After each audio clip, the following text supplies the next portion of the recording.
Hello there. We're Pajodcast Media, and we're here tonight with another episode of Controllers and Keyboards. I have with me two of the usual Pajodcast Media hosts. We got Shane Smick over there. Hello, Mr. Smick. Live long and prosper. Wrong show. And we also have Kyle Snow, my longtime nemesis. Nemesis? I mean, so am I like in what? Okay, I was trying to think of a good analogy. We're like Thor and Hulk. We're buddy cops. We really, yeah. We know each other. My friend from work. He's my friend from work. Which one of us is which? favorite Line? Okay. That's everyone's favorite line. Also, we have a guest star here. It's called don't traditional English style brown ale. We do not have a sponsorship. Craft beer here, brewed in Calgary originally. One of the original craft beers, brewed since 1985, since before I was born. Not a sponsorship, just full transparency. Also before I was born is the most relevant because I'm the oldest person in this whole company of company media. Oh shit! Please stand by for technical difficulties. Sorry, that was the game. One of the games I'm going to show off later. Sweet. Oh, well, look at that. So we're here with another episode of Controllers and Keyboards, everyone. We're going to go over some of the stuff we've been playing and maybe just some general game topics. Why don't we start with, since he boldly interrupted us, Mr. Smith, Yeah. what have you been playing? Thanks, Dick. Yeah, sorry about that. Full disclosure, that used to be my last name, so I can't even take offense at it. I know, I was kind of going for like the multi-level joke, but... Yeah, no, it's good. I just made sure that everyone learned it explicitly right now, just in case nobody got it. Yeah. In any case, so sure, I don't mind starting. Let's go. So there's a few things I've been playing lately, two of which spring to mind right now. First one is RimWorld, and for people who haven't played it before, it's basically, I'm going to make some analogies here that aren't going to make sense to a lot of people. Okay. If for people who've played Dwarf Fortress before, it is Dwarf Fortress, but it's with a UI that doesn't make you want to kill yourself. It's also... So hold on. Let's clarify. You're actively stating that you think the UI of Dwarf Fortress is bad, like it's a detriment to the game experience. It is the worst UI I have seen in any game or any program I have ever used in my life. I have not seen a UI that is worse than that, except for ones that I can't understand because they're in a different language. So you clearly never used a MacBook then. The reason I wanted to bring it up is because I feel like, as someone who's tried to briefly get into Dwarf Fortress myself, we have a friend, for those who don't know, named Dane, who was real deep into it, to the point that he probably could code it. I thought that's what it felt like. He knew so much about it. Sorry, and I really got turned off by that UI. But whenever I tried to bring it up, I felt like there was this reaction of, oh, you don't know what you're talking about. It's just because the game is too deep for you to understand. And I was like, no, there's a UI issue here. Like there's like the way it communicates information isn't effective enough to learn it at a pace that to explore it as deep as it is. So and I'm just curious if RimWorld, you say the UI is way better. So now we'll let you go. What makes this UI so good? Yeah, so I'm actually, what I'd like to do, I'm going to do something we've never done on this channel before yet. I'm actually going to share my screen, and I'm going to show you for people who, yeah, I know. Get ready for it. So can we do this briefly once? I feel like this has happened like really briefly once. Maybe. Have we? I don't know. Well, yeah, I've shared a screen. Sure, it was you who did it. Yeah. But this time I'm going to share. We've had everything, haven't we? Surprise mailbag interruptions. Yeah, from Ryan's roommate. Ken Jennings. Wait, what's the name? Ken something? Hendricks. Ken Hendricks. Ken Hendricks. Richard. Where'd the Richard come from? I don't know why I thought it was Jennings. I have no idea either. Ken Hendricks or Kendricks. That's called foreshadowing. That's weird. You'll find out why on Thursday. Oh wow. Spoiler alert, Jimi Hendrix from the dead. He's coming back. We're hosting a seance. We're gonna do a new music cast where he's gonna get the studio lit. Oh, you see, we got studios here. No, it's gonna be 56 minutes of me trying to do a seance, and then like a 4-minute guitar solo, and then the cast is gonna end. Thank you. Anyway, yeah. So after we got the shared screen experience coming. Yeah, it's just I'm loading it up right now because it takes like 2 hours to load. Damn it, okay, Shane, so- I tried to stall for you so that it would be a seamless transition. I pulled out some of the best material I've ever done in a some of the best. 5-year podcasting career. Look, So and look, here it natural, comes. Kyle. Here it is, right here. Ooh, okay. I nailed it. 20 seconds late. Okay. This is Dwarf Fortress. Oh my god. Yeah. So the entire Similar map UI is to a favorite rogue-like rogue. Is that space in the background? no. I think- Okay. So here's the thing. Wasn't it the original rogue? Like, or what was it? Maybe I'm thinking of the wrong name. Rogue-like? Is that rogue? You know how there was a roguelike that they're all based on? That's like a DOS or kind of similar structured looking. Yeah. Is it like Neuromancer or something like that? Is that what I you're thought it thinking was of? just rogue. I thought it was just rogue. Oh, maybe. And actually, no. I think you might be right. So, anyways, this I'm actually just gonna present this straight up. I here. remember Ian from Giant Bomb played it. So this what you're seeing right here is the UI. This is how you play the game. So right now you might notice that right, that's what it is. Yeah, so you can Dwarf Fortress, I'm gonna just go out and say though, is an incredibly deep game, like a stupidly deep game, like an unbelievably it is also, in addition to having the worst UI I've ever seen, it is the best in terms of what you can do in a game that I have ever seen. So just to give you an example of the vastness, this is the absolute smallest size of map in the smallest world that I can imagine, with the lowest amount of civilizations and minerals and everything like that. You can go up and down with your wait. Hold on. Are you that shitty X? To everyone, for the record, I wasn't actually stating that I think Dwarf Fortress is a bad game. Mostly that I think it's fair to criticize its UI as being unintuitive, hard to completely learn. That doesn't take away from all the work done to it, and it's obviously one person, if I recall, developing this thing. It's this thing made a massive feat here. Like it's still obviously impressive. It looks like it, but you'll notice that I have a super high-end computer, so I'm getting 100 frames per second. Anyways, that's a joke, by the way. PC Master Race. PC Master Race joke, yeah. But basically, no. So what I'm going to do right now, I'm going to take you through the Z level. So every single one of these levels, every time that you see the screen change, is another level deeper, deeper, deeper, and deeper, and deeper, and deeper, and deeper, deeper, and deeper. And now on every one of these levels, what you'll find are going to be some combination of minerals, of sand, of water, of soil, of creatures, of little civilizations, of lava, of basically everything that you can imagine that would exist in a real world, to some degree, in like a fantasy real world, you will find on some of these levels. And when you say levels, do you mean like literally like going a level underground? Yes, that is exactly what I mean. Think of it like going a story underground. Every single time you've seen the screen change has been a level. So we're at level, I think, close to minus 100, something like that. And then I'm going to bring it back up to the top, because once you get up to the top, keep going, keep going, keep going. Yeah, it's the rocket Get about that to out of blast the off. oven. Yeah.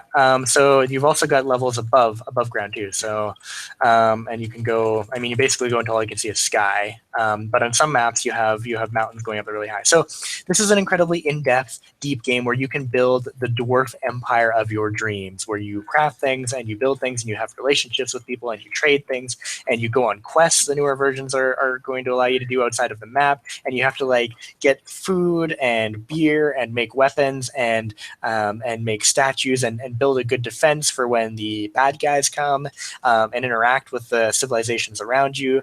There is so much that you can do in this game. However, everything that you do is done with this UI right here. So if you want to do something like, I don't know, build mine, the most basic thing that you can do as a dwarf is mine. Do you see mine anywhere on the top level list? You don't? What? Yeah, it's right there. Are you blind? Minecraft can do that anyway. Where is it? It's in the title. Super kidding. Oh, you are. Also, yeah. Here's the other thing that I want to know about Dwarf Fortress. You've spent time with this. I've spent time with it, and I have learned it a little bit. It's been like a year since I played it, though. Why does it matter that you're a dwarf, or does it matter? Is that literally just a name for no reason at all? Is there actual dwarf purposes, or is it just for a cool title? That's the thing. People set their thing in these type of a lot of survival games set their stories in these aesthetics. Oh, this is a plane crash and you're on this island with jungle people. But if there's no narrative there, then what's the point of the skin? What is it doing for us? And in something as esoteric as Dwarf Fortress, right? So what does it matter what fortress it is? I don't know. Is there a dwarf story? Is there a storyline? Is there anything that justifies why you're a dwarf. Shit, your settlement has been abandoned. What the fuck? Yeah, I just abandoned it. Sorry, guys. Maybe there isn't, and if there isn't, I mean that's also fine. Then it's just for the fun of the title. It's basically all for themes. I think. I don't think that it really matters that you're a dwarf per se. I mean, you could be any race you want, and actually, in some of the mods that are available for it, you can be different races if you want.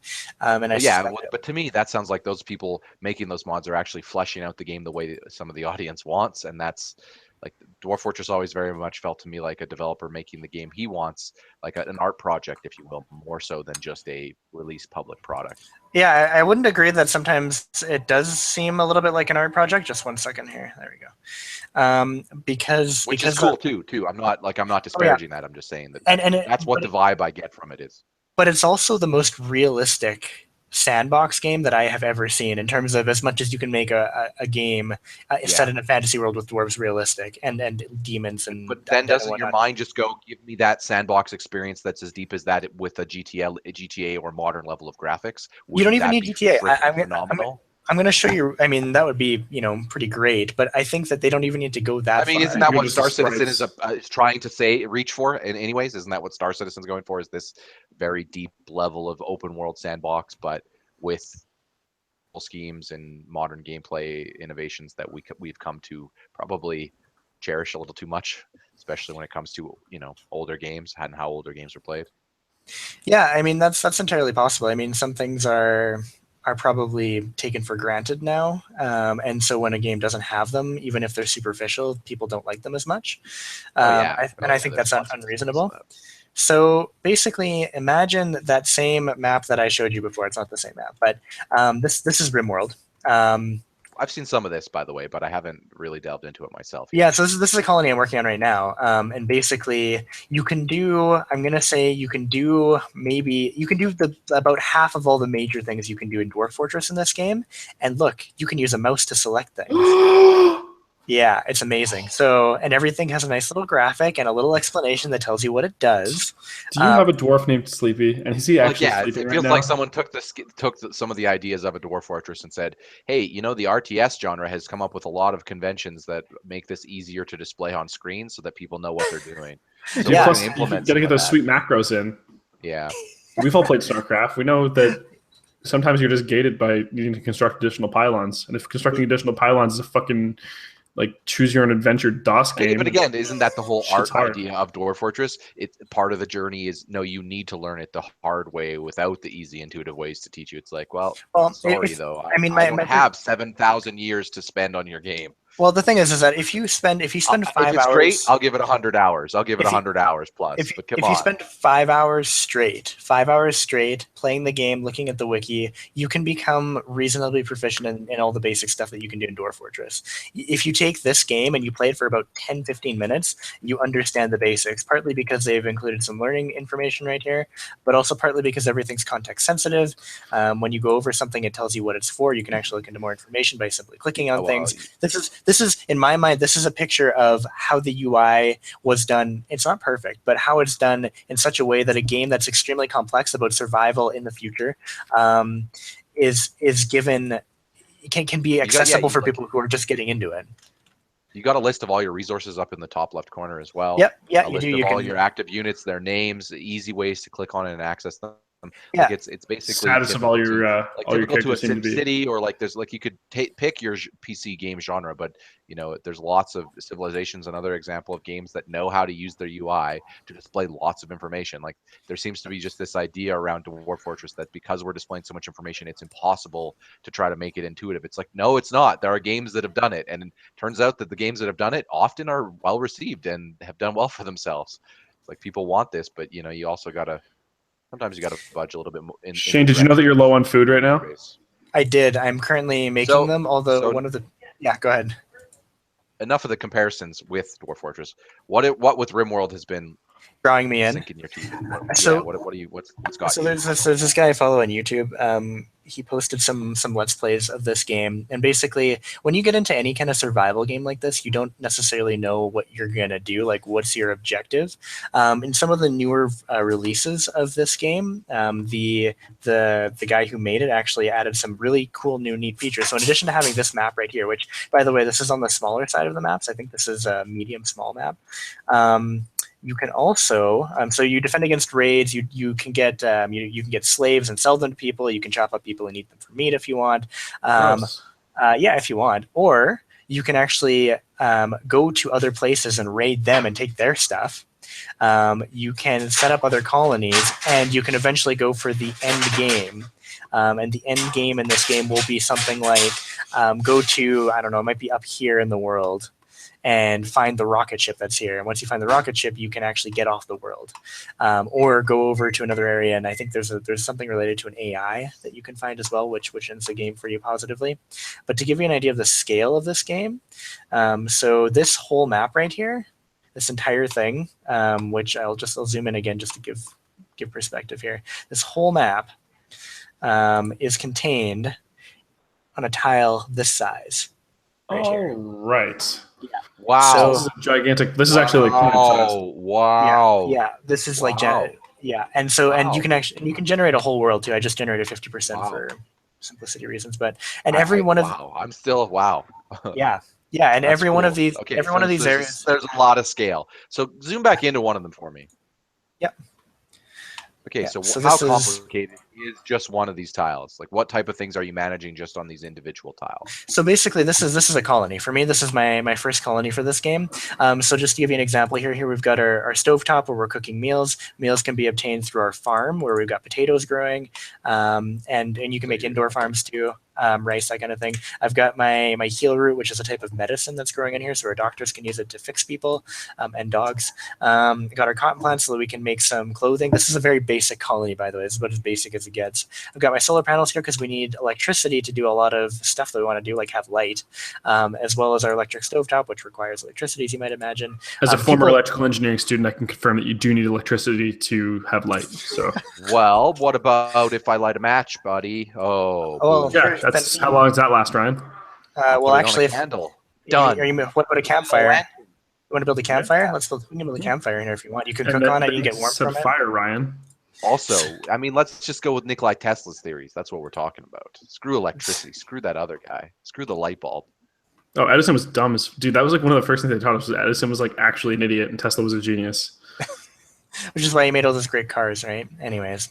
Wow. Yeah, I know, right? Wow. Yeah, that.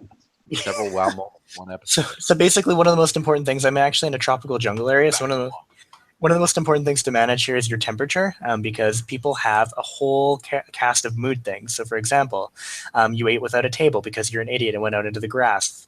When I have a perfectly good dining room table here, I think it was being used. What? Anyways, -3 to the mood because they ate without table. Okay, oh man, my mood must be fucking terrible. I can't eat without a table. So this is something that management games have a lot of time. Why wouldn't a human manage that themselves? Like, how old is this called? Are they dumb?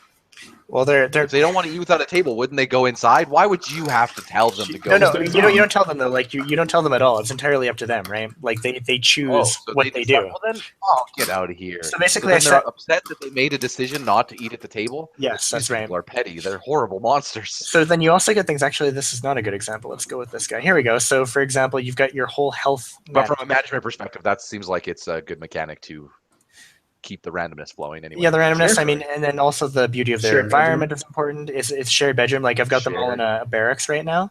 Do you get improved shared bedroom if you have a romantic relationship with the other character? Yes, you do. I'm assuming that ugly environment would be improved if you just put pictures around. Okay, guys, here we go. Get ready for this. Okay, we got your back. Jump to location. It turns out this. And yes, for those listening, by the way, we will sometimes switch to just live game feed like this, where applicable. It's still a podcast, but we're on Google Hangouts, so we can do what we want. I feel really, really bad for anybody who's just listening to this as a podcast. They're missing all of this content. So in this case, it looks like actually we're going to have a pretty easy time with this, I think. So the people that we're fighting right now, this is still an early colony, right? So travel wear, shoddy 77%, fucking scrub. So Oh. The people that you fight can be close to your tech level, or they can be tribal like this. The tribal ones are obviously much better in the sense that they're easier to fight and kill, and also take as captives. So you can take them as slaves, or you can convince them to become part of your colony. And actually, what happened here is I saved this guy. This guy was being chased by these people, and I wanted a new colonist, so I decided to say, yeah, sure, you can come to my place. Yeah. So now, Hey, bring it on. Yeah. So yeah, exactly. Can you? So you're. Is it like colonizing? Can you colonize the whole planet and make it all one civilization? The max in the vanilla game is 5 colonies that you can have at once. Okay. So your objective isn't a blob like in a traditional strategy game. You've got different objectives. Some of which you make up yourself. A lot of it's just around surviving though, because if you play on rough, which is just above normal, which is where most hardcore people should play, at least that level, then you have an increasing series of things that happen, like this raid, for example. Right now, 2 people, that's nothing. In about, I'm going to say, let's see, we're in the 14th of winter. Next year, this time, I expect that we're probably going to get a rate of 10 to 15 people of the same technology level that I have. Is time frozen right now, or like it is frozen right now? Yeah. Okay, so I'm going to unpause it because we're on the lowest speed, so I should still be able to handle everything. So when you're fighting, you can actually go into draft mode, where you get like complete control over what they do. You can't really tell them to do much otherwise. You can tell them to prioritize certain tasks if you want them to normally, but you wouldn't do that normally. So do you not need characters to do building of things for you, or do you Yes. like put those into world as like God? You do need, so basically you just set the blueprints, right? So if I want someone to build, like if we talk about that campfire we're talking about, I don't know why we're building this in the middle of the jungle, but there you go, campfire. In the middle of a fight, like, Yeah, oh man, we gotta defend the colony. Hang on a second. I'm building a campfire. Yeah, But we need to get Flint from Jeff Probst by the next tribal council. Yeah. Yeah, exactly. The survivor here. That's what. So, yeah. so you can tell them, you can Man, like, this is a survival game. oh god, this is unfortunate.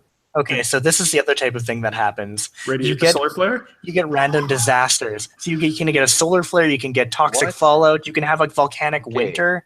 So you can just get world-ending events essentially. Not world ending. Just like what, you okay, have to what have would happen if redundant. a solar flare would happen now? Well, in our world right It's now, not it a real would be world. really shit. I mean, if it did the same thing it does in this game, which it wouldn't necessarily, because we have like actual protected devices. Okay, Holland's getting closer. So solar flare right now, if I had any turrets up that were connected to electricity, which is something you can build, they'd be useless, completely useless. Even though I have energy stored up in my batteries, the devices won't take the electricity right now because of the solar flare. So what I'm going to do now is I actually do have a good shooter, and I just need to remember. I think it's this one actually. I imagine the batteries are necessary for nighttime. Because obviously, yeah.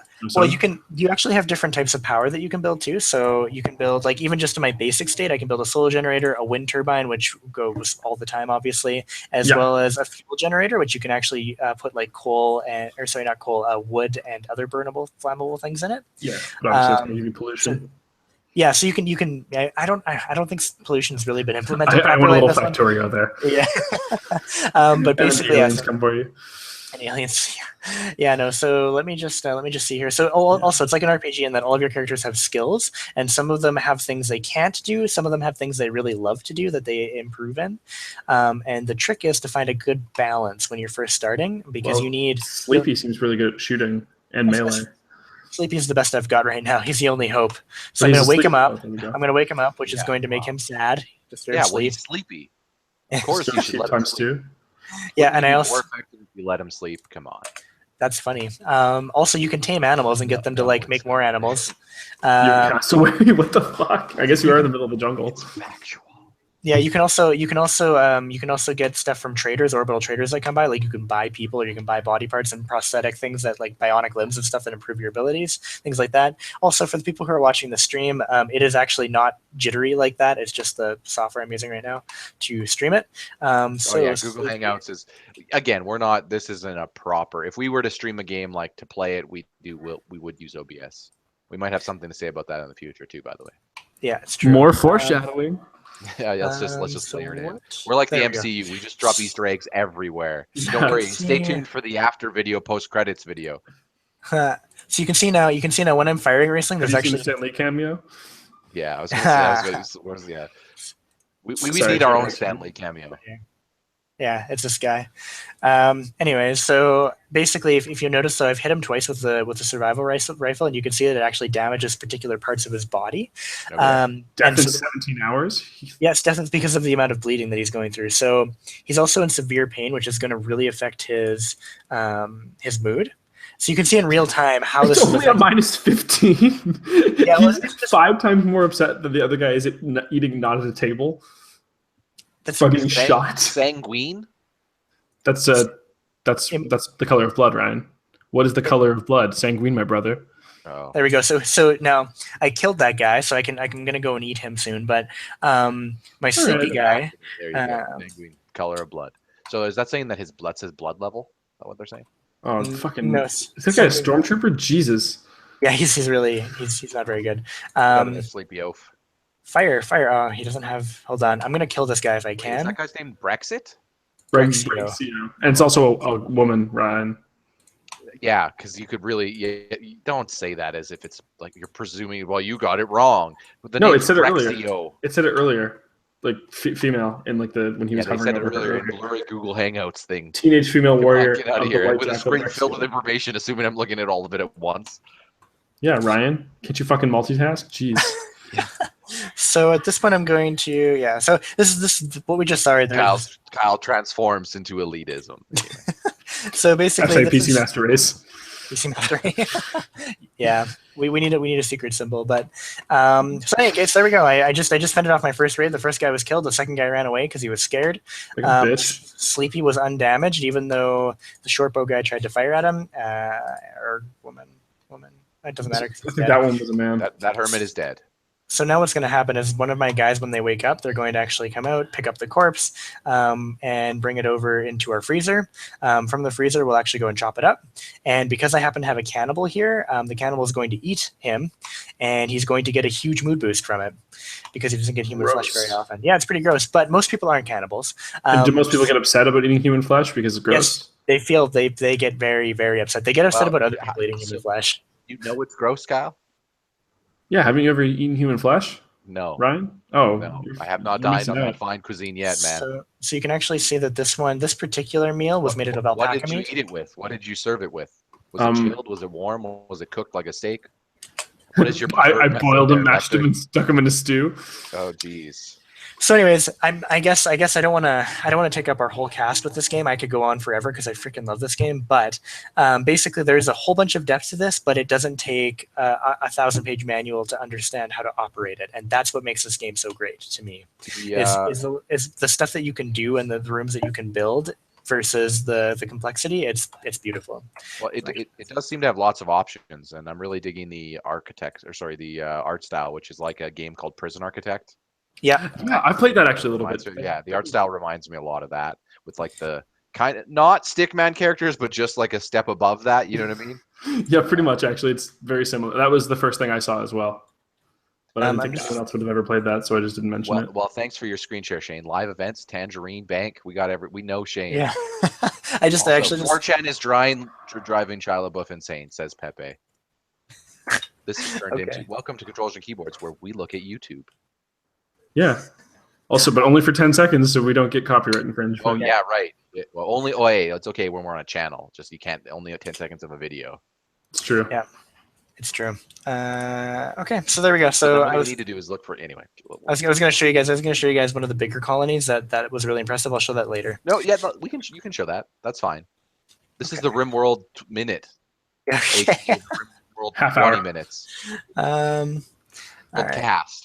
Maybe we'll do a separate RimWorld cast. Who knows? Maybe we'll play some RimWorld. It looks like that's something we might should be worthy of. Like we've been talking about. Is there any multiplayer first? We should ask. Even regardless, we've been talking about doing more streams in general, where some of us just even sit on and watch someone play something. There's people here that are passionate about a bunch of games, and RimWorld looks like a perfect example of a game that I could easily watch someone play. Really know what he's doing with that, and yeah. And if it's multiplayer too, we could join in, or what have you. Yeah. Yeah. So my computer is exploding. That's good. Yeah. It seems to be working enough that the cast is still working. That's good. Can you see? You can't see my screen though, can you?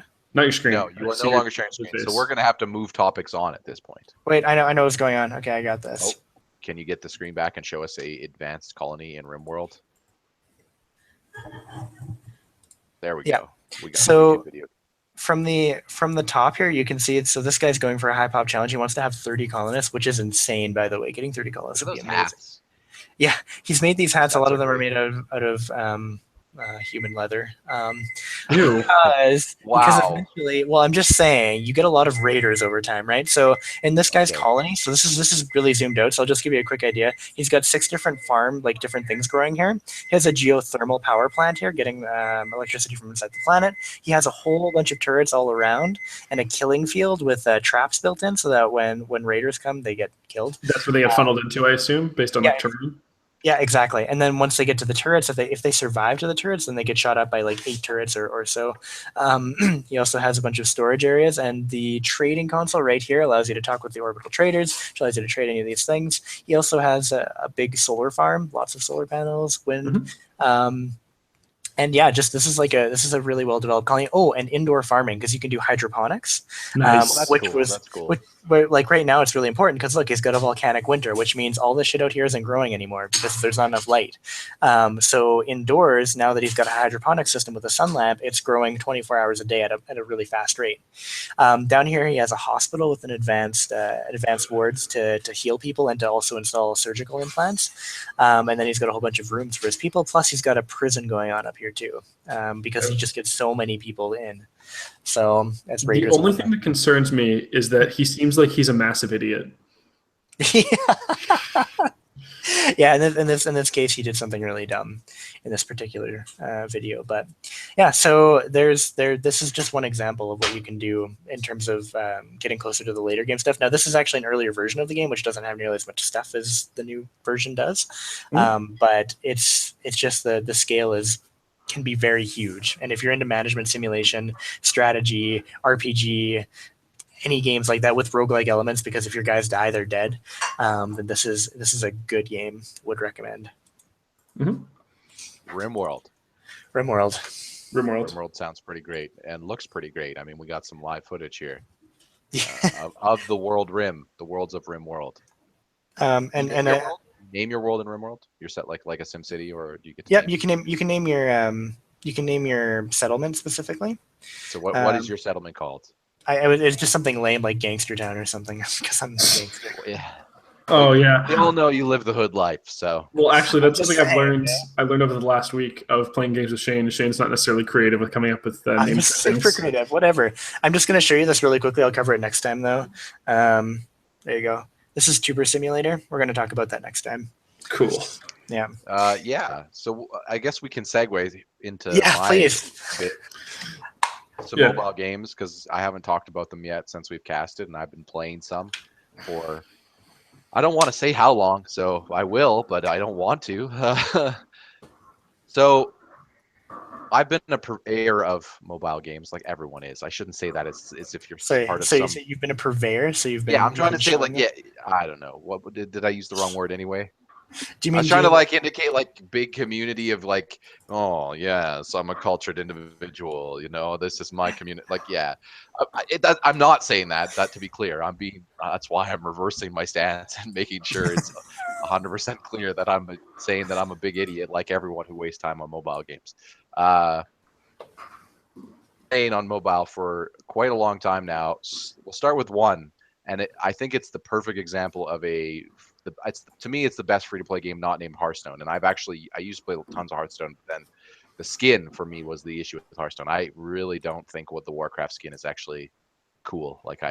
I respect everything Blizzard does with it, but to me, it's. I mean, I'd rather sit through Lord of the Rings like that. That's how low-grade fantasy it is. Again, it's not their fault. I would have thought Warcraft was cool if I was watching it in, or engaging with it in 2001 or something, but. Nowadays, it's you don't have a hierarchy, meta political system like Game of Thrones, you know what I mean? Obviously, I don't know, Ryan. I remember when you played fantasy worlds are a little more nuanced now than they used to be. It used to be just okay. Orcs were angry, elves were mystical, humans were what they were, egotistical usually. You have your inquisical people. It's all very standard fare. Anyway. I feel like your biggest issue with Hearthstone, though, Ryan, was that you didn't like when you got jank cards because you used to tilt pretty hard. Oh yes, I'm a heavy tilter. For those who don't know, I'm a poker player too, so I'm a heavy tilter with card games. But sometimes that works to your advantage because you can lean into that. You can make that a part of your persona. But it doesn't work in Hearthstone because that's a purely numbers game or random, where you can't bluff your way through a Hearthstone match. It's not like you're going to Truth. say, haha. I mean, maybe you could if you were in person. You don't want to counter this. Like, I don't know. Anyway, regarding what I've been playing on mobile, since it released, I've been playing Star Wars Galaxy of Heroes.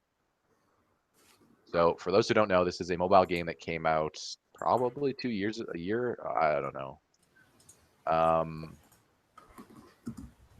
Let's see, November 24th, 2015. Up on 2 years that this game has come out. I have played this game and done how the one of the modern things of mobile games, and a lot of other games have taken the daily quest system, where you can, it gives you an incentive to log in for just an hour or so each day, or even less, right? Just to do something with it each day, and then you're engaging with it. Obviously, this is a big hit. It's been, that's why it's so widely used across all games. This idea that you're giving you in-game challenge for the rewards we're also charging for, like that whole system has blown up. I probably missed maybe grand total since the game launched, and I will state I did play the game when it launched. Like, I was actually actively anticipating this game. Maybe 9 days total in that time span. Like, I have played way too much of it, and a lot of it's now where I'm at. It's just hitting auto because my characters are all so high level that it's not like I'm actually playing the game from a challenge perspective. There's a couple modes that there still is a challenge perspective, but at this point I am just grinding out character shards to build into my collection because I care about that skin that much. But there are a lot of things that are actually kind of neat about the game. And there are some moments when you do take control, and there were, obviously, as I was grinding to those points, to where I'm at now, there were points where it's like, oh, I grinded and I was playing. I was actually playing. I wasn't just hitting auto because my characters weren't good enough that the actual decisions you make matter. So the way the game is structured is you have your, like a mobile game, you collect your characters. Basically strip down all of the narrative stuff and some of the summons and things like that of Final Fantasy, and institute that style of turn-based combat. And the difference here is every single character, much like an Overwatch, has completely different abilities. Overwatch is probably the bad example. It's more like a MOBA. Every single character has literally their theme completely different. Some characters are better at critting and doing extra damage that way, and you need to spec them that way, right? Like, there is that level of it. They have mods which you use to spec your characters, and then every character has 4 or 5 custom abilities that theme. And an example of some of them would be like one character has, whenever he's hit, he has a 100% chance to counter, and one of his basic attacks is, they go speed down. So it's very buff heavy. Those type of games, like that type of strategy. And there are instances where you can tell that there is game there, because you can take characters that are lower leveled and beat characters that are higher leveled just by out plays at the right time or countering with the right abilities. So that is one of the reasons I played it so long, is because I just respected the fact that, this is a mobile game, but there is a game here. They actually make decisions when building these characters, and in a lot of cases, not only are they trying to worry about how balanced and how well this character plays, but how thematic that is in connection with what that character represents in the Star Wars universe, right? Would be when Vader kills a unit with a certain ability, he gets to attack again. That makes sense based on the way he fights. He's very aggressive and he boosts himself. You know what I mean? Like, things like that. Like, they do put that level of thought into the character creation, and it's like, that's kind of cool for a mobile game. I probably haven't spent much money on it. I think I maybe put $5 or $10 into it. I'm not highly ranked when they do the competitive modes, or there is a competitive mode, called Squad Arena, but I haven't actively played it, made the decisions in so long, and I still hover around the 500 mark, which is second tier. Once you get under 500, it starts a lot higher, and then that's where you start dealing with characters that are all the same level, because everyone at that tier has already grinded up the high majority of the characters except for the new ones. But I will continue to play it, and it is a interesting mobile experience, to say the least. It's one of the things that I like about it also is that I think a lot of mobile games are starting to realize this now. yes, it's a seedy market out there, but that doesn't mean you can't put a quality product out. And one of the ways you show your audience it's a quality product is you have to support the free-to-play model like an MMO does. You have to say that if you play this game for free, cool, we're going to tag you along, and maybe eventually you give us $5 or $10 down the road or whatever, right? And the whales will keep dumping their money into mobile games as they always have. But one of the things, they active development, constantly new things. When I first started playing this game, the character list was a lot smaller, like by a significant amount. They started adding things like the characters from Rogue One, the characters from Star Wars Rebels. Then they even added a whole new character type, which is ships, and you actually need base characters to slot into the ship in order to use the ship in the ship's combat mode. So they added an entire ship's combat mode, and now you're grinding out ships to to do that on top of everything else you're grinding. They added guild raids, which they're not perfect, but they're pretty cool. And I'm already at the point, I played so long that I basically run my guild. Like, I'm the one launching our raids because I have control of over that, because whoever was supposed to run our guild has gone inactive. So I was, just due to time played, the next ranked officer or whatever they do for that. And like there are enjoyable things to do in it, and from as a Star Wars fan, it pulls from all of the lore. It doesn't just pick and choose. You got Clone Wars, you got the old series, and they're not just going to give you a reskin version of a character. So, for example, there is an old Ben Kenobi. The way that character plays and interacts is completely different to the other character, Clone Wars Kenobi or General Kenobi. Like, their abilities aren't even related at all, and I like that. I think that's cool. Like, that just gives you incentive to, like, okay, so they put some thought into this. I want to grind this character out. Excellent. Yeah, I like the idea. A shit ton of that, and especially with Kenobi specifically, because he is somebody who changes up his style quite a bit. Like, in the just to go off on a little mini Star Wars rant, but like, he fights very, very aggressively with his lightsaber in Phantom Menace when he's still fighting with Qui-Gon, and then completely changes to a very defensive style after Qui-Gon dies, out of basically being a little bit too aggressive. How they theme it, and like, I should mention that on top of being turn-based, the way it works is, since I guess this is for people who've never played it, you get 5 characters when you go into a battle in any mode. The modes are all structured like there's no narrative. You're literally just, like, the actual aesthetic is like you're in a Mos Eisley's like smuggler's gaming table, and each like mode is its own table where someone CD's sitting there, like one of them's a hut, and they got different characters. They don't really communicate or talk. It's just kind of the overlay of, this is kind of how we're presenting this game. Like, assume you're in a BioWare game, and these are just a host of things that you can do as card mini game type things, right?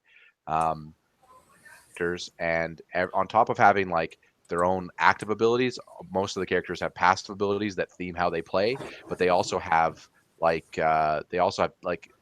what's the word I'm looking for? Like allies or labels, like I'm a rebel attacker or something, right? Or I'm a scoundrel empire, whatever, like where factions and like sub-factions, I guess, yeah, that's factions and sub-factions. And then there's also a leadership ability. So whatever character you set to be the leader influences the other character's leadership ability. So to your exact character reference, Kyle, the original Obi-Wan kind of is more themed on just giving his characters good, like giving Jedi good buffs, whereas General Kenobi actually has active abilities that sync very well with clone trooper characters, because he's leading clone troopers in the Clone Wars, right? So like it just and from a gameplay perspective, it basically just gives you better matchups to grind more characters. Like, in the mode that's most criticized, which is called the Galactic War mode, heavily criticized for its up and down scale in terms of how difficult it is. When you first start the game, it's basically and I'd love to tell you what the metrics are, but they've never released what the metrics are. People have just experienced wide difficulty shifts at random. How it works is you get paired up in Galactic War with another user, and sometimes those users are people who have bought everything and are completely maxed on all of the characters. So it doesn't matter how many characters you grind at that particular tier. You might as well just restart the mode and wait till tomorrow, because it resets every day. And other times you can get through the Galactic War. But in a lot of cases, the difficulty of that mode and the character matchups they present you, you can find hard counters, even though he's maxed and I got some max characters. But provided that you see their team, what counter is good against their team. And then they build the characters around that entire meta.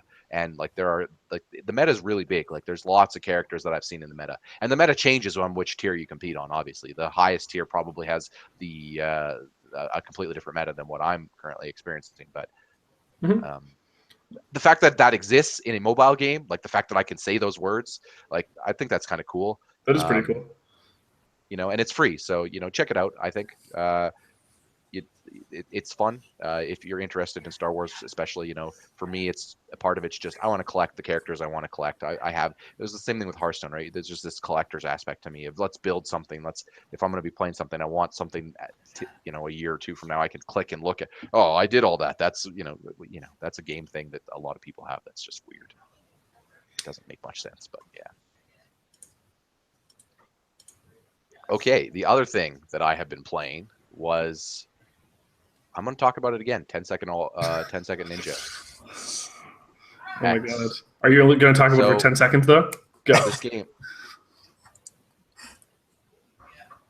It was a joke, Ryan. I was going to be quiet for 10 seconds. That's a funny joke for 6 seconds. So you're telling me I'm 4 seconds past the bus. I need to rewind. So this game is like so maddeningly. It has my soul right now. You sound like you're in love. Jesus Christ! It's great. I am because it's abusive. That's God. That's the type of gamer I am. I really like. Right. I feel like what you just said has a lot deeper implications about yourself. Are you okay? No. Brian's a bit of a Stop masochist. inferring. Listen, Dr. Phil, take your drugstore psychology and go apply it to someone who needs it. No, I'm going to cash you outside, Ryan. No. Oh, no, How about that? But I lost it. It's gone now. Anyway, I'm sorry, Shane. it was just a metaphor. I'm basically just saying that, like, if you're to give an example of the type of games I'm into for people who don't know, I really fell in love with the Souls games, Spelunky, Rogue Legacy, and I mean doing the trophies and doing the challenges and spending copious amounts of hours frustrated only to get that payoff when you finally succeed. So, these type of games are right up my alley. And when something is able to make me so upset, but I recognize that I'm making the mistake and it's my fault, not the game's fault, but I'm still frustrated because of how quick the window is, that type of punishment is what I like. That's because I know that there is a light at the end of the tunnel. It's gonna feel great. Does that make sense? No, you guys have never had a game where there's a book that I think you should read called 50 Shades of Grey. Oh, come on, you're really gonna troll over this? You guys? I'm not trolling. I'm dead serious. That's the relationship. This is a troll. I hate pain. I hate pain in relationships. People who don't know this, there's a real life story of one time when I was in high school, a chick was going down on me and she decided to pull out my leg hair, and that was the end of that experience because I yelped in pain. She's like, "Sorry, I thought you'd like it," and I went, "Nope, I'm out. See ya. This is not what I like. This is not what the fuck is wrong with you? I've never heard this story before. We've been talking for 5.5 years, and this is when you decided to tell me this on air." But we're gonna steamroll past that awkward story and move right into my continuing love for 10-second inject. So guys, go with me though. Like, this game is list what's been my tick with this game right now. So on top of all the regular modes, which, as I've laid out before, the reaction. I'm still just absorbing it. Smooth reaction phase. Just keep going. I need a minute. Keep going. Okay. Kyle needs a breather. On top of modes, which are the regular levels, which there's six television sets that in your hub world that each contain 10 levels, and you can 3-star all those levels like a Super Meat Boy game. Or a game in that vein. There's also side modes. You got a bonus level that comes with a marathon mode for that level, and then you have a separate altogether marathon mode. There's also other modes in the game. I'm gonna write a review of this game. That's how I'm in love with it. But I'm in the process of writing a review. Actually, would you still be in love with it if it went down on you and then pulled on your leg hair? Maybe if the light was there at the end of the tunnel. No, physically, no. But if metaphorically in my brain it did that, then I'm down. Like, that's the thing. I want the brain version of that. I don't want the real version. I want the scratch the tick in my brain that says you can't do it, because then I want to fucking do it. Right? That's what I'm saying. Anyway, I'm sure that there's mental there's those types of relationships that don't focus on the physical side of it and do it to the mental side instead. Yeah, that's called it being insane, having multiple personality disorder. I mean, that would probably do it. Why don't we just inject another personality into my brain and I'll be satisfied for life, right? Depends on the personality, Ryan. What if it was mine? Isn't that the whole point, though? Because last I checked, I'm sitting here arguing with you, right? I mean, I like the give and take, or I wouldn't be here. Especially the take. Wow, he went there. The situation's going to get hairy, guys. We have to get out of this. Okay, what did we do? We've got a little. Let's continue. Okay, you know what? This is insulting to 10-second Ninja X because it deserves better than this. Okay, Ryan. That's how great. Present. That's how great this game is. That's how great this game is. Okay, so the mode that has been tricking me lately is called Marathon mode.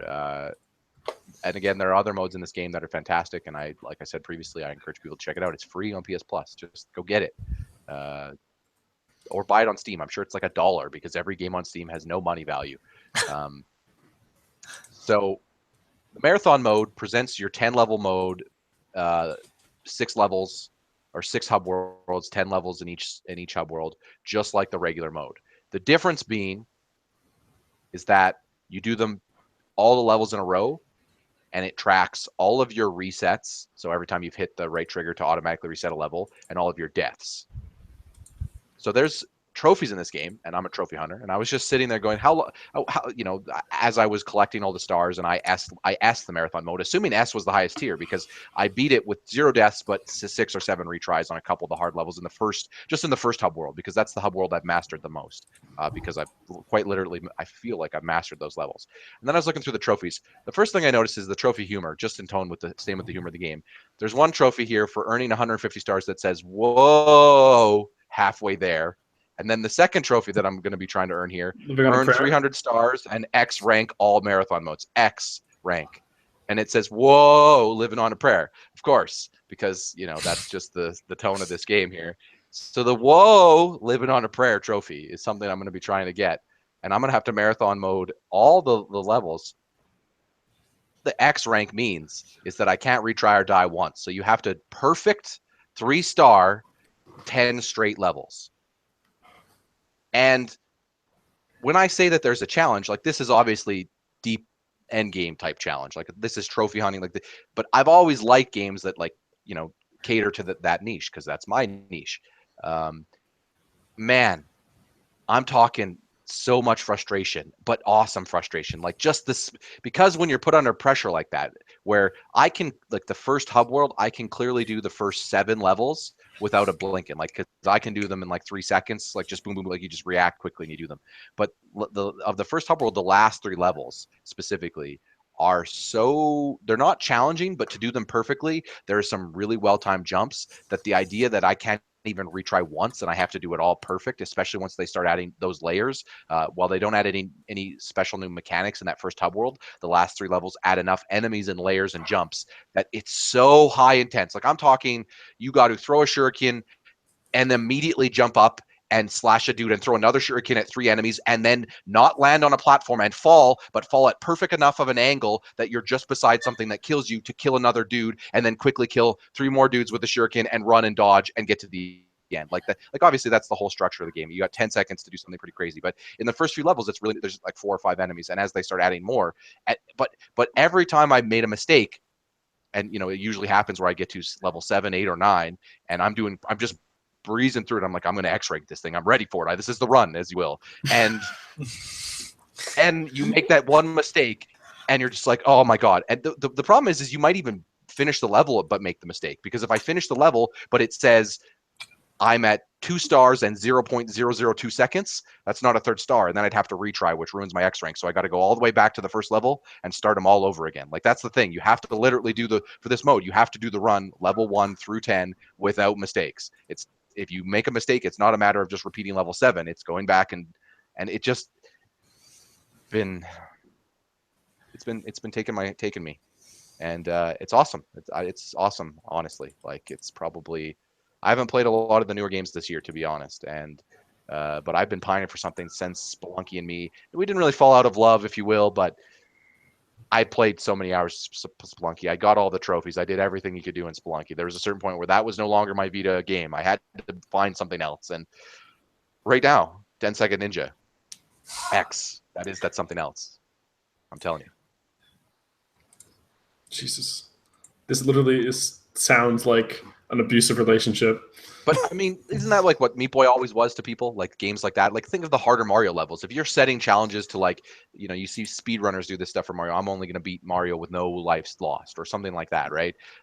Or I mean, let's as a better example, if we want to use Mario, look at some of the crazy Mario Maker level challenges people set for themselves, or the levels people build. Those people are insane. Like that's the part of the fun is, man, this is crazy. But like the crazy thing about this game is I know the solution. It's just executing. But the fact that you can not only occasionally be swapped out by, or sorry, be stopped by that 0.002 seconds in those runs, I can recognize where I messed up in those 0.2 seconds. Like I know why I didn't get 3 stars, or I know why I die, right? Even in that fraction of a timeline, it's just because it controls so tight. Like it's crazy that even those first levels, despite the fact that I've done them all over and over again and I'm mastering them, it feels good to master them because the actual action of how they've designed the level, like what you're doing and what order you're doing it in, is like, I don't know, it's on some evolved level of Simon Says shit. Like, you know that you have to do the pattern in your head, but just doing it scratches some itch in your brain that's like, man, that was cool. And like, especially like with the way it controls. Like, if anyone likes platformers, I think you know what I'm talking about. You know what itch I'm actually saying. Like, there's flow to a platformer that feels real good to do, if people know what I mean. Like Mario sometimes has that. Early Sonic had that, where you could just run through a level, and if you just engage and interact with every object perfectly, there's just this feeling, that this flow, that you're just like, man, this something's working here. This is good. And then they threw it all away with 06, where it was like load screens. Load screens the game occasionally. Also, there's some Sonic, but mostly it's load screens. I never really had problems with load screens. And yeah, I know I'm biased, but I never really noticed load screens. Shane, Sonic fan with Mick. Do you know what the biggest problem was for me? That you have this like hardcore intense guy you can play Silver who can like physically or psychically pick things up and throw them. It's no use. Well, you get to this one fucking level, and I swear to you, it is the most annoying experience I have had in a video game, and this counts Dwarf Fortress, in that, because you have this ball, and you have to get this ball from one end of the level to another. Is this one where you can only hit it like 7 times or whatever? Yes, and then it explodes, and there's holes, and there's obstacles, and there's like corners, and your targeting is so imprecise with your psychic abilities that... You know what my biggest problem with that game was? Is that Sonic has this like weird like relationship with an octopus woman. Yeah. I don't even remember the narrative of that game, to be honest with you. Oh, there's not much of one, but the female main character looks like an octopus woman. You're talking about Blaze, right? I'm talking about Elise. Oh, Elise. I think you're talking about the Final Fantasy looking character at the beginning. She's I think it's just weirder that he's a hedgehog and she's a human. But she's like half octopus. Like, look at her face. She doesn't look like a human. I don't know. The whole aesthetic very much reminded me of Who Framed Roger Rabbit. Right. Also, we're not talking. More people need to use that aesthetic. Yeah, sure. I'm fine with that, but that game was garbage. Are you just talking about species? Speciesism? Is that what you're saying? The species stuff? I'm saying that she's not actually a half octopus. She just looks awful. Like, she's a human, but she just looks terrible. Like, she makes you know all the memes we've seen with like Mass Effect lately. Objectively speaking, yeah, no, objectively speaking. Screen share her. We're gonna need to analyze this. I'm doing this. This is obviously welcome to a Pajodcast Media Analyze, the segment where we waste too much time analyzing something that's irrelevant. Okay. For those of you who aren't familiar with us in our Elise from Sonic 2006. Highly controversial game. Does she or does she not look like an octopus? Sidebar, terrible. Just objectively terrible. Nobody should say she looks good. If anyone does, then of course objectives in the spell. All right, hit us with this objectivity. Present yourself, Shane. I'm presented. Yeah, I need to present myself. Man, that looks ridiculously. She just looks like a Final Fantasy character. Right. Yeah, let me pull up. Because like we're looking at cutscenes right now. In the cutscene, she looks. Yeah, that's what I'm talking about in the cutscenes. Yeah, do you think she looks like an octopus? I mean, okay, there's one. She's got a really dumb smile. Okay, go down to that smile picture right below it, Shane, on the first left. Look at the teeth and the smile on that. Sorry, what am I looking? Oh, this one. Okay. There's something twisted to that smile. That's what I'm fucking There's something talking about. scary there. Like she's gonna, to Kyle's point, she's gonna maybe transform into an octopus. Like if she did, I would believe it with a smile like that. Like she's a Buffy villain for an episode. Also, make sure that safe search is on. We don't want to get ourselves into some trouble. I'm already starting to see some questionable stuff coming up. So we're just gonna. All right, so we're gonna call that there with that topic. Yeah. Lastly, for me, I mentioned Galaxy of Heroes. I also play other mobile games. Right now, I'm big into Star Trek Timelines because I'm repping my boy Rich Gallup's game. I try to play that as much as I can, but I admittedly don't play it as much as I should because it's not a turn-based. It's kind of its own mobile thing. Its crew system is a little more complicated. I could go into it another day, and I will. I will once I put some more time back into it because they've just released a bunch of updates that are really cool, and they're releasing a big new version, and it's currently in beta version. So I'll probably be talking about this big new 1.19 update that they're doing to Timelines in another episode. Otherwise, game basically identical to Star Wars Galaxy of Heroes, but just a different skin. It's not completely identical, but it's similar. Is DC Legends? It's a DC character version of that. And it's got some of its own unique things that I like. Most specifically, once you've actually 5-starred a character, which is kind of the max, or it's 7-star in Galaxy Heroes, but maxed out a character's stars. In Star Wars Galaxy Heroes, you kind of max out a character's gear and their mods and their stars, and that's kind of it. In DC Legends, you max them out, and then they go into a legendary tier. And once you've actually maxed them into the legendary tier, their entire abilities and costume changes. So it's like they evolve, if you will, like in a Pokemon game. And I like that. I thought that was kind of cool. Again, comic book people care about art. Give them an Everstone. They care about skins and art too much. I know. It's silly, but it's like, man, that's a more metallic looking Batman costume. Oh yeah, like I can't help it. It's just what can I say? When you're a nerd for stuff like that, you're a nerd for stuff like that. It's just cool. Costumes are cool. You mean you're a sucker for the man? You're just gonna take what they spoon feed you. Last I checked, I hear the internet's reacting heavy to this new diva skin in Overwatch where she's a cop. Suit lady. Oh man, that's amazing. What will they think of next? He says jokingly. He says narrating his own life. Was she an anime character? I think she's supposed to be Korean. Have you ever played Overwatch? No. Google Diva or any Overwatch character anymore, because I just forgot that there is so much sex Overwatch stuff that you're basically lost in the web of the internet. Overwatch has become the cosplay. Yep. Oh yeah. I'd hope you have safe search on, because immediately if you look up Diva, there's some strangeness. Yeah. Wow, there's Isn't she supposed to be like a child too? Like not like child, but like too young. Okay, so it's called the officer skin. There you go. Wow. How fucking old is this character supposed to be? Like the fact that people are making these weird Rule 34. Oh, there we go. We're good. I continue. Okay, yeah. Anyway, the cop skin. She's got her mech has a little. Is her mech a car? Yep. No. Yep. No, I mean like a cop car. Yes, it is. I mean, it's not like an actual car, but it's like a cop car mech. I will share the image in the hangouts. Oh, I see it. Yeah, I see it too. Okay, you guys see it. Yeah. So she's got. Yeah. Okay, she's supposed to be 19. She wears like a traditional cop suit underneath while she's in the mech. Just for people who. Diva's one of the characters I play, by the way. But fantastic character. But that is a cool. Is he the one that everyone always complains is broken? No one. What meta? I don't know. There was Bastion for like a week or 2 weeks. Metaphysical. Where people were like, "Oh crap! This mounted turret that has no reload time and has like infinite bullets can kill you and kill everyone and team wipe you if you play." And like then they realize you can use that guy who has the giant fucking shield, and then that just or alternatively, you could use a character who can dash and run and then get behind the turret and kill it in one hit and then go, kill it quickly. Yeah, that's the tepid reaction. Oh, I didn't know that. Oh, that's called the hashtag Overwatch learning reaction. They're gonna put that on the back of the box. The game's so exciting it makes our players go, oh. I like that. Dank memes, right? Dank memes. So anyway, yes, DC Legends. People should play that too. It's okay. It's not as good. It's got some cool things in it, and it's like most mobile games, expanding. Like most platforms, all platforms expand.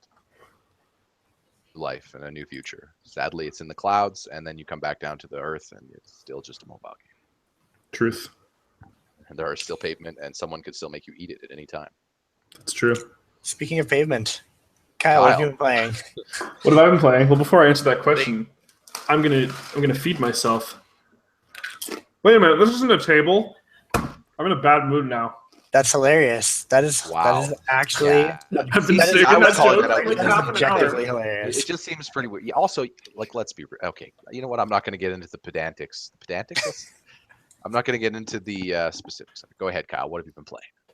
I'm glad that you asked me that, Ryan, because I have been playing a game.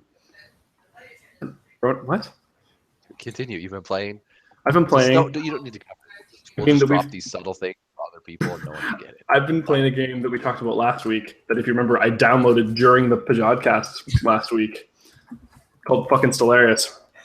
And Shane was right. That game's fucking dope. So I've been playing it a decent amount of my own, but Shane and I have also been playing it together. We're the bountiful YouTube empire of the podcast, and whatever the fuck he called his thing that wasn't very creative as a name. It was like, no, it wasn't. That was why I said that you didn't have creative names for things, by the way, because it was like the Shane Empire. Okay, it wasn't okay. I'm not that lame, all right. To be fair, just for all the people who are gonna hate on this, it was the glorious Smick Imperium, okay, which is far cooler sounding than the Shane Empire. Like, what am I, 8? Headed by Sir Lito Brightgrowth. Sorry, you have a history of just how optimistic is it? I got to make sure it's in everything I put out, which I love. If it like you're the yin to my yang with that regard, man. That's why I'm the negative side. I don't do that anymore. For the record, I've stopped doing that. I just have like this. Yeah. Anyway, why am I being defensive? I'm not doing. Hey, sir, you're on trial for your naming conventions and strategy games. Yeah, dude. Mine was the YouTube Empire of the Jodcast. It was a fucking great name. And let's hear about this Stellaris. I played some of it myself, like I said, and I definitely rep that game. I want to do a group session with you guys. We should stream a group session. I would gladly. Even if we don't stream it, we could turn it into like a series or something. Or yeah. We don't need to live stream it. We should record ourselves playing some Stellaris together. Yeah, that could be a series. You two should learn me. You should learn me back on Stellaris. But we should make that a feature. Sure. Okay. Teach Ryan how to play fucking Stellaris. I'm on board. Yep. We need to come up with a clever name like the GB guys do, where it's like powering up, because they always have like names in there. Like how powering me up to the future, Stellaris style. That's a terrible name. Go power. See, the problem with my name is you just instantly want to make Power Rangers puns because that's it's just the easiest thing to do.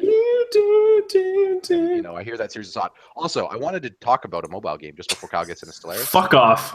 Because mobile's destroying the industry. Have you not heard? But this is a game I haven't played. I've only looked at. Play it. So it's called Non-Stop Chuck Norris. It's seriously the description of it. It's got over 100,000 downloads already. Chuck Norris has his own mobile game. Fact. Help Chuck save the multiverse.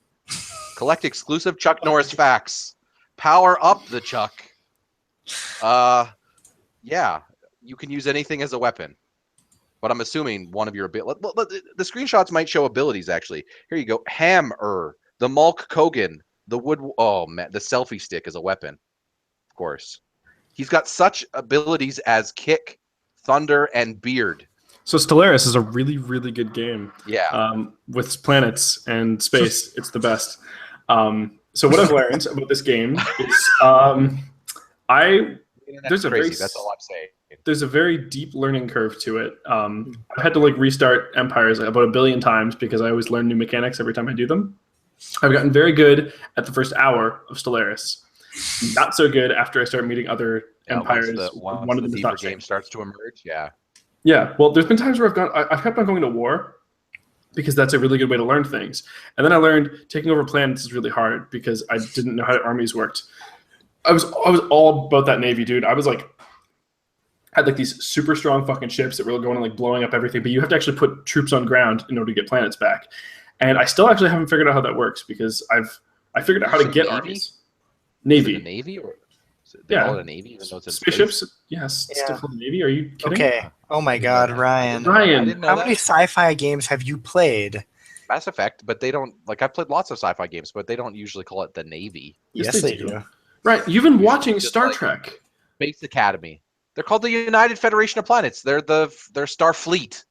Yeah, they're not called the Navy. Ships. They're not called the Navy. And what are their ranks, Ryan? Keith David doesn't show up and say the Navy. As far as I'm concerned, it's not officially the Navy unless that happens. I'm sorry. Who's in charge of the ship, Ryan? The ship, first of all. I recognize. I recognize the synchronicity with the Navy terminology. I just didn't know you blanket could call it the Navy. I thought that actually meant on water. It's okay. Don't elitism me here just because I didn't know something. Oh my God.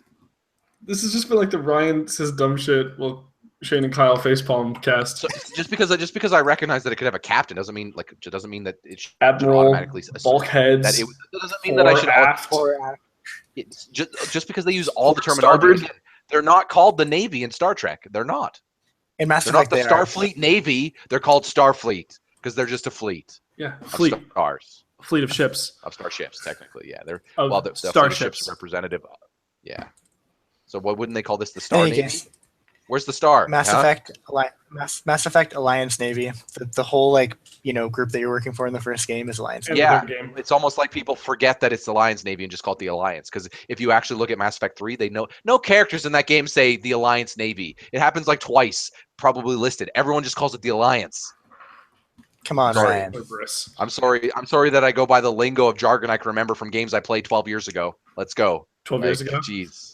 The game came out again, elitism because you don't completely remember facts from over a decade ago. That's just a I basic remember thing. it. Huh? You don't. Weird. Put the beer down, Ryan. You got to remember that it's called the Alliance Navy, not just the Alliance. That was just the example we used. It's in everything, dude. Fucking Halo, it's the Navy. It's true. Yeah. Again, you know how long it's been since I played Halo? What year are you guys in? I'm just saying. I just have a memory. It's not like I don't know. I don't believe that that's common held fact that it's a Navy, that everything in space must be also called the Navy, or that if it's immediately called the Navy, it's because. All right, this is the thing for both of our listeners. Could you guys please comment in the comments if you know that if it's in space and it's ships, it's still called the Navy? I want to hear. Oh yes, the great Navy debate of 2017. Navy #Navygate. Okay. We should. Kyle, Too soon. I'm sorry. I rudely interrupted you because I don't understand stupid thing. Sorry, I rudely interrupted you because I'm an incompetent individual who isn't aware of understanding the idiosyncrasies of the very complex and very healthy system of how you name things in space and on water. So go ahead. Thank you, Ryan. I'm glad that. With open ears. Dude, fucking stop interrupting me, Jesus Christ.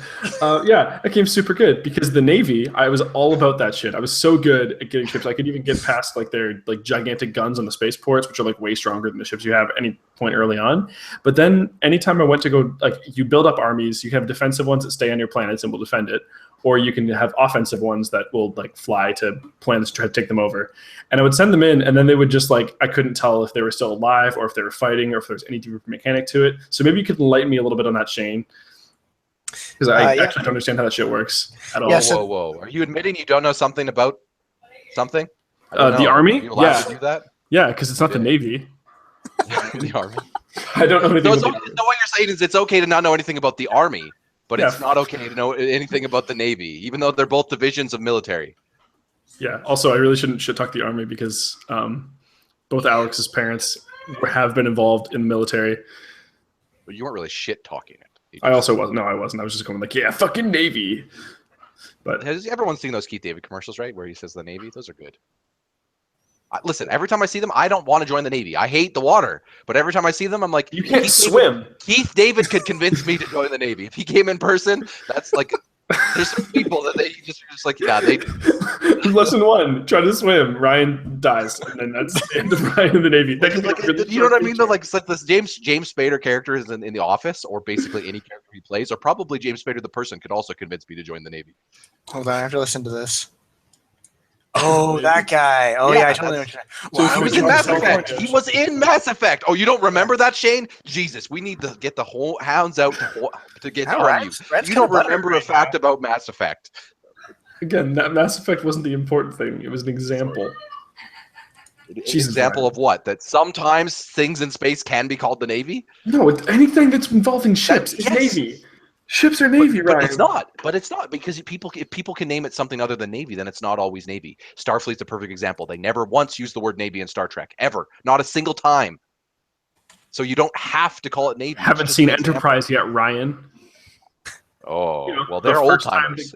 In the future, they don't. If Picard didn't say it, it never happened. The future. So Shane, how do armies work? So it's pretty much it's like Shane, do you want to join the Navy? That's a legit question. Ryan, I'm gonna kick you out of here. I fucking swear to God. I'm just messing around. Okay, go ahead. it's I like pretty Stellaris much, too, so. And I'm yeah. gonna So build a great Navy when I do play. Shut the fuck up.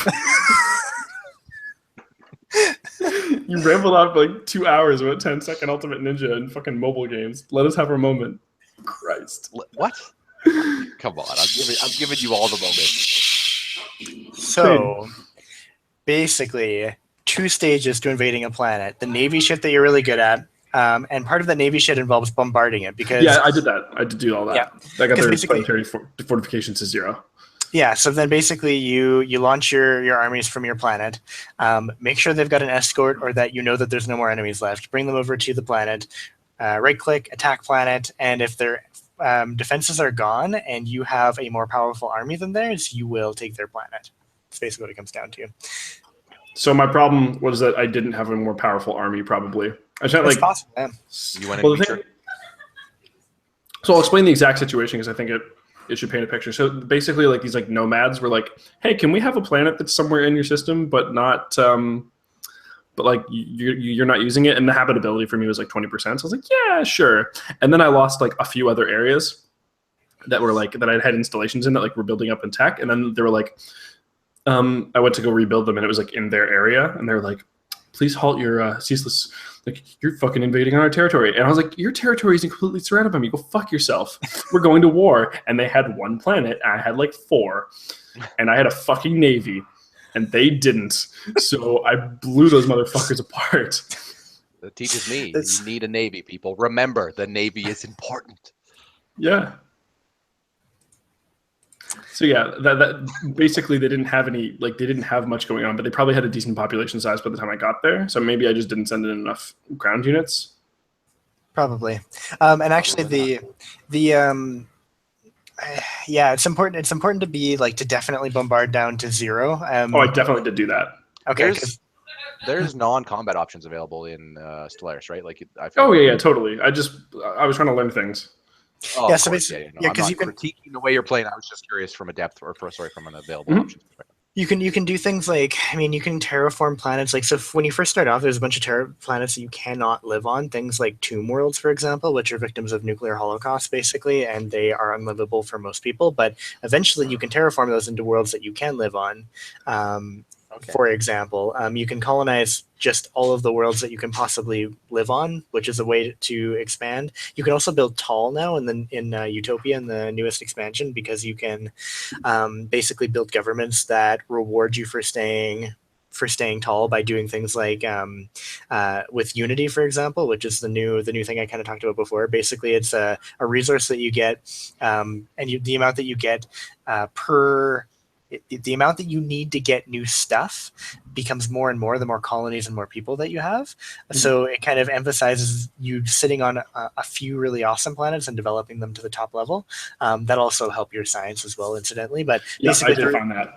Yeah, and the reason you want to do that is because you get your ascension perks, and ascension perks are game-changing, like things. See, that's the thing. I don't have ascension perks in the mode that I have. We do in the game that we've been playing together, but that's not a thing for me. Yeah, and so basically you're not going to be able to as effectively build tall. You'll be able to still do it better than you used to be able to, because you still have the trees, the Unity trees that you can go down, where you can get like cultural policies. Basically, they're like Civ 5 cultural policies. As far as the end game stuff or the more powerful stuff, unfortunately, you can't get that without Utopia. So. So what is the type of gameplay loop, Kyle, that you've been kind of going through with this?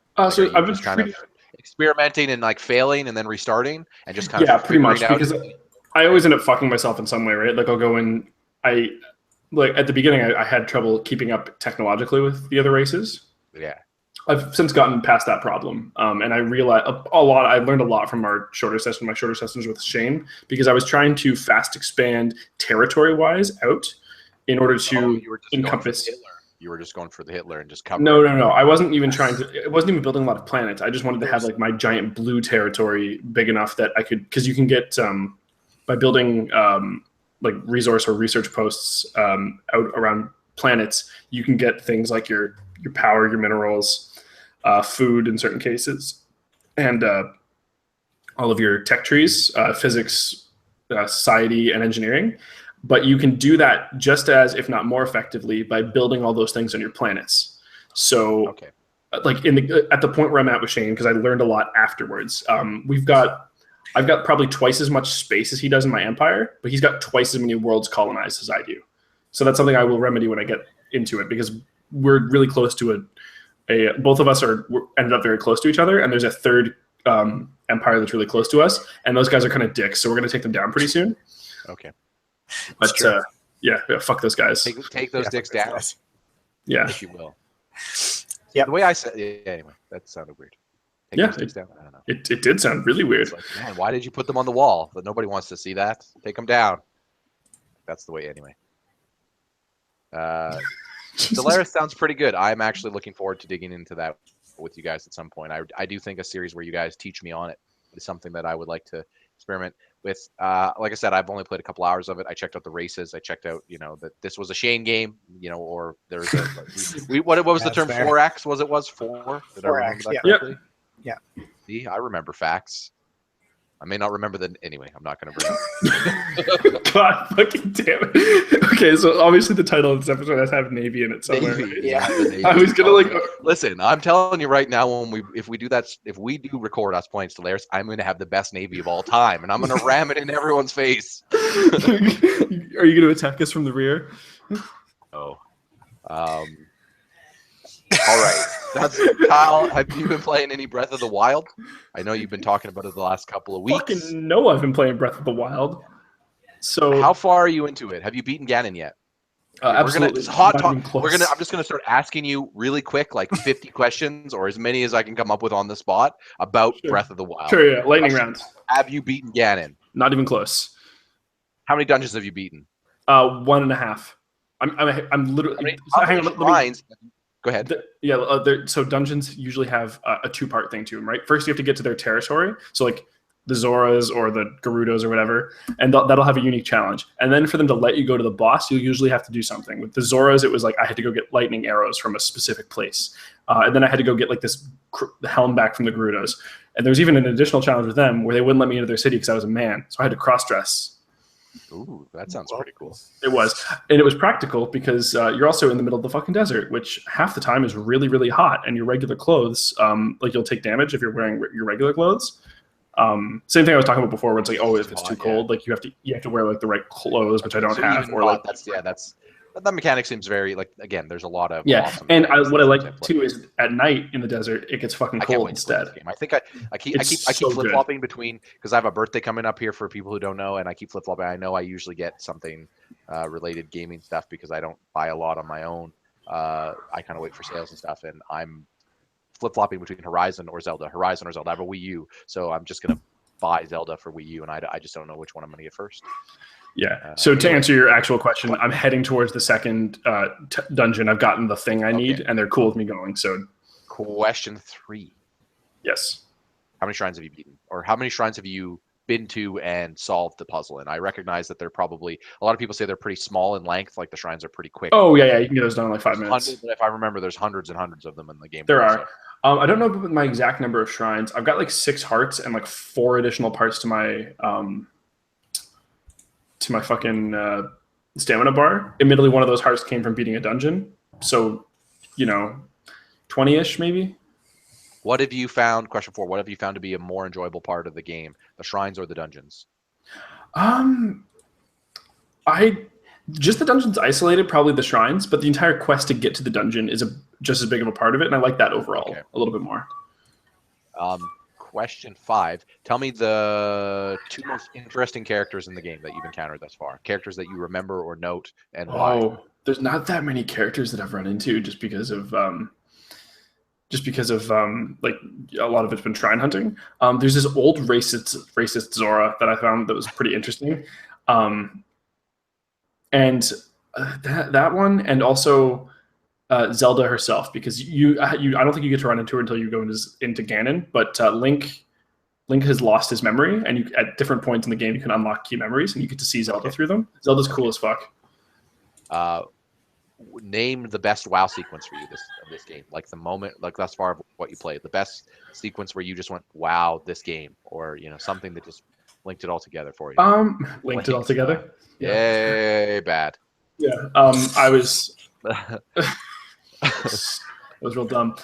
First time that I found that elephant boss, that was pretty sweet. Like the elephant dungeon, getting into it was a boss fight, and that fight was sick. Okay.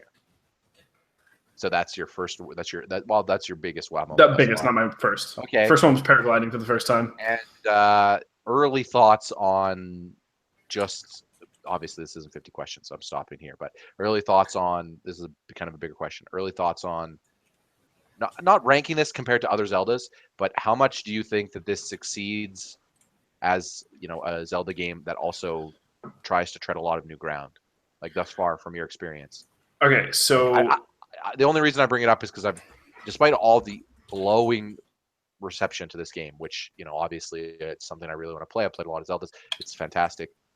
One of the things I have been hearing from the critical side is that a lot of the systems don't engage with each other well enough, and sometimes it feels a little disconnected because of that.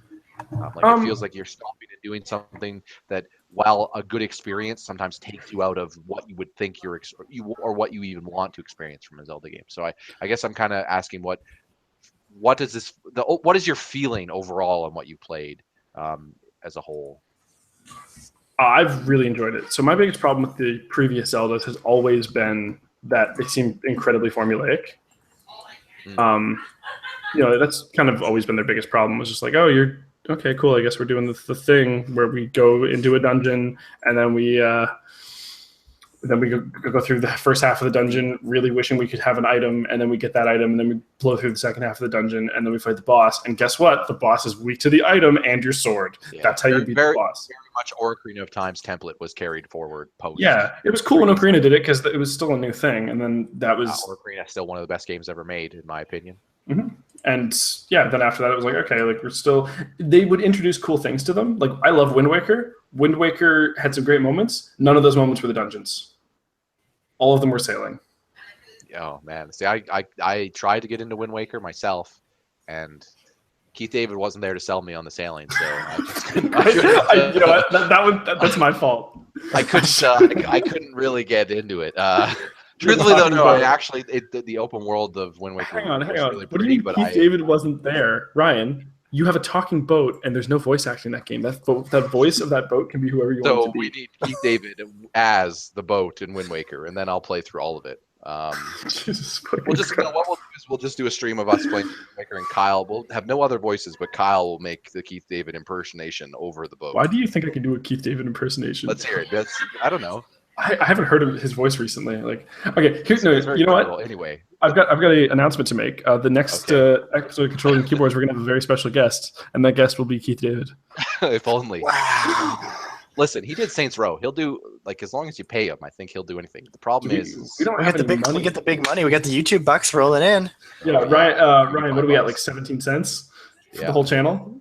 We don't have ads, so we won't have ads. Why haven't we monetized our shit yet? We're gonna release a video about that. But anyway, Breath of the Wild, off topic. We were just having. So it does everything new. It's cool. It's soulsy and obviously. But now that you've experienced a lot of the new mechanics and a lot of the new ideas, as it all comes together, do you feel they interact with each other in a way that makes you feel like this is something like, is this a new Zelda template, or is there things that you think they definitely this is a good first attempt at taking Zelda in the other direction, and they need to now work on a lot of other things still to make them take that forward even more? It's definitely not finished, but do you remember the conversation we had shortly after Final Fantasy 15 came out, where where it should have been 5 steps forward, but it turned out to be 3 steps forward, 2 steps sideways? Yeah, and 1 step back in some cases. Yeah. I definitely. So I would say that I would say that Zelda. We can get into Final Fantasy a little bit too. No, we're gonna go way over on time if we do. On time, yeah. But no, Zelda's more 4 steps forward, or 4.5 steps forward, 1 step to the side. It moved really far forward, but it's not done. If they sit on this, I think that's a mistake in future. Does this feel like a fair criticism? And this isn't my criticism. This is just kind of what I've been seeing from people and trying to gather here. Sure.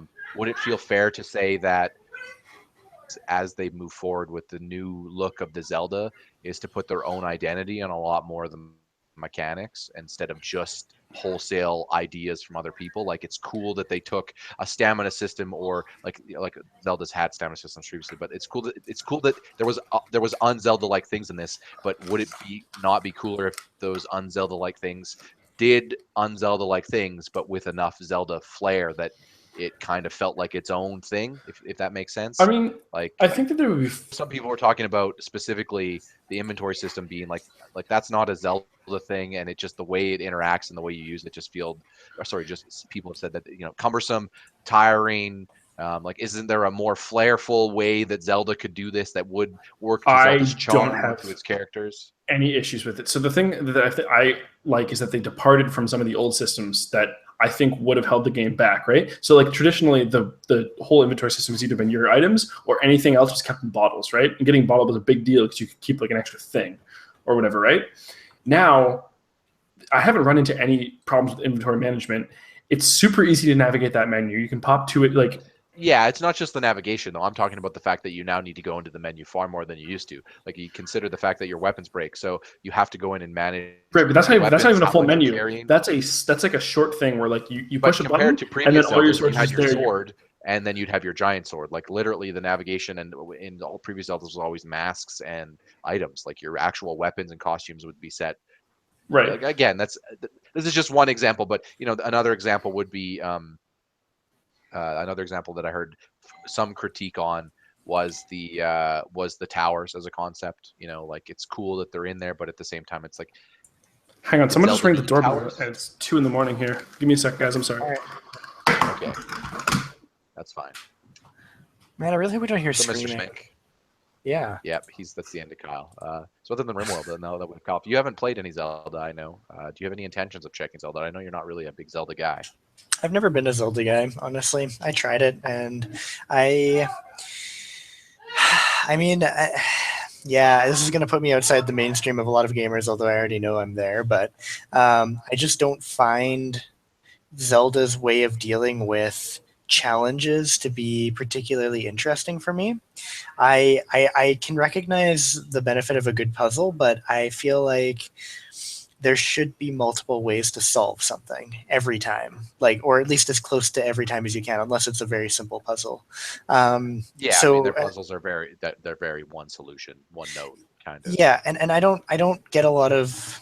They're not nearly as layered as like something like Portal, which, while it has one solution or one variance of a solution, there's probably multiple ways you can do something in a Portal game, but there is kind of a defined solution in some cases. But Portal involves a lot more mechanics around that, like moving and movement and physics. And I really liked Portal too, just for the record. Like, have you played them both? I'm assuming. Only the second one, actually. I haven't played Portal 1 because I played with. I love the second one. I played that one co-op, and it was. Yeah, I played co-op with Katie as well. It was so much fun. I really enjoyed it. So it's just that I don't like a game that pretends to act like an open world game but not actually be an open world game. That is a problem for me, and it might be partly because I played Morrowind before I ever played any Zelda games. So it sounds like Breath of the Wild would be right up your alley because it's an open world game. It might be, yeah. I think more so than like that seems to be one of the big things. Is a lot of people who dislike Zelda for being formulaic, coming on board with, oh, now it's more like Souls and more like traditional open world experiences. Kyle, sorry about that, gentlemen. Yeah. Okay, yeah. We're getting close to wrapping up anyway, but we were just talking about Shane's Zelda experience. He has very limited. He's not a big fan of the series, so but we were saying Breath of the Wild might actually be up his alley. Go ahead, Shane. Yeah, no, I was just saying that it might just be down to like I don't like puzzles that only have one solution unless they're very simple or it's Portal apparently. But basically, I like to have. I felt that the starting from N64, the Zeldas like Ocarina of Time masqueraded as an open world game, but without being actually open world, which really offended my sensibilities coming from Morrowind, which was my first taste of a game that even remotely resembled Zelda, really, in that you are a 3D character running across a supposedly open world doing things. So yeah, Breath of the Wild might encourage me to give it a try again, because like Ocarina of Time, you have to hit this arrow in this specific place, and it has to be a certain type of arrow, and you have to throw a bomb in this exact area, and you need to do that all while like jumping over rocks, and if you don't do it in this exact order within this exact amount of time, you lose. And I don't know, I don't get a lot of satisfaction out of beating puzzles like that. It just doesn't. To be fair to Zelda, the game isn't just those puzzles. Those puzzles are kind of interlaced throughout much of the dungeons, and there's still obviously a combat element. And unlike Morrowind, which I know you're a fan of, obviously the combat element in Zelda is a little more interactive than the combat element in Morrowind. Oh yeah, I agree with that, and I mean, that again, right? That's the part of the dungeoning aspect of a game like Zelda. It's not just RPG; it's kind of action adventure, right? It's going for the combat is a big part of the game, and the getting lost in the universe and characters. But both games kind of have that element. Kyle, now that you're back, we'll just get your final thoughts here. So I'm assuming you're planning on beating Breath of the Wild. Oh yeah, absolutely. There's no trophies on Nintendo platforms, are there? No. I don't think so. Yeah, how have they not released an equivalent? It's like 3 generations since that came out, and everyone's like, hey, guys, you should probably like the studio's already got names for these things already, like quite literally in a lot of games that are ported. Like the system exists. I don't know. What do you guys think? Yeah, and they've always kind of just done their own thing, to be fair. I think Nintendo is purposely, I mean, to some degree, I think they're just being contrarian on purpose, just so they can say they're different. Like, I seriously think that. And douchey hipster aspect to that I don't like. Oh no, for sure, and I don't disagree with that. I think that it's that they want to say that we can be different, and we can. It could actually be a number of things. It could just be on one hand, like it can't be a technical challenge for them to do it. Like as you said, everyone else is doing it. I don't think that's it. I don't think that it's really an issue of not seeing the use of it, because I think that people like you, Ryan, specifically, it basically show that when you put trophies into games that are reasonably good, you encourage people to play them a lot longer, which increases the sense of how much they're worth. Like so I don't think not even to the 10-second ninja example, because that's just a challenge-based game and the game doesn't actually have a lot of trophies. But I know a lot of people other than myself who open world game, and they love that open world so much that trophies are just excuses to stay in that game world. Oh, absolutely. Look at a game like Zelda. Isn't that perfect for giving people excuses to stay in that amazing game world? Like, obviously, it's not that the game doesn't have excuses either, like shrines and etc. But to your point, trophies would just enhance that experience. I find. I'm actually 95% sure that I have almost, if not every single trophy in Oblivion.